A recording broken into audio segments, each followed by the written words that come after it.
when it will attain the state of pure rotation, right? At that time, at the center, the velocity, if I am assuming it v, then at the point of contact, if this is be the radius, center O, so the linear velocity will be forward v, and at that time there must be some omega, and omega into r will work this way, right?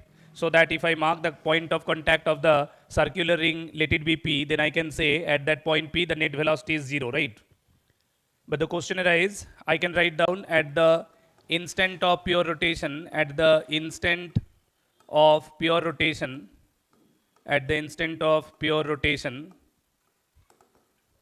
at point of contact, at point of contact, v must be equal to omega into r. Now question arises, the starting velocity was v naught, and this instantaneous velocity at the center we are assuming it to be v, isn't it? If we are assuming the velocity at the center is v at the instant of pure rotation, so that means the starting velocity, the moment when it started moving forward, when only the velocity at the center was given v naught, so with respect to that argument, if v naught was this way, so it was the friction force that was working backward, right? With the value of mu n producing a linear retardation as well as an angular acceleration. Because of this development of retardation and alpha, it is finally reaching to our required condition.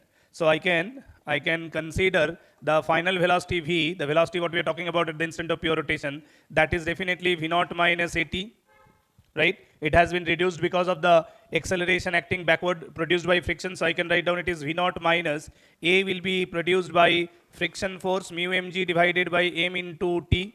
Yes or no? Friction force by mass will be the retardation value. So in which m will get cancelled out, and it can be written v naught minus mu g into t. So this is about that linear velocity at the center. And regarding the omega, initially it was 0. So who has brought it? The constant angular acceleration alpha. So now I can additionally calculate the value of alpha first. So it is torque by I, isn't it? Who produced torque? It is the friction force into perpendicular distance from center divided by I. So alpha we are getting mu g by r. So this omega we get mu g by r into t. So this is the value of omega, the instantaneous omega about which we are talking the development at the instant of pure rotation. So now I can use these two values as per the equation. So therefore, in v is equal to omega r, instead of v I can write down v naught minus mu gt, right?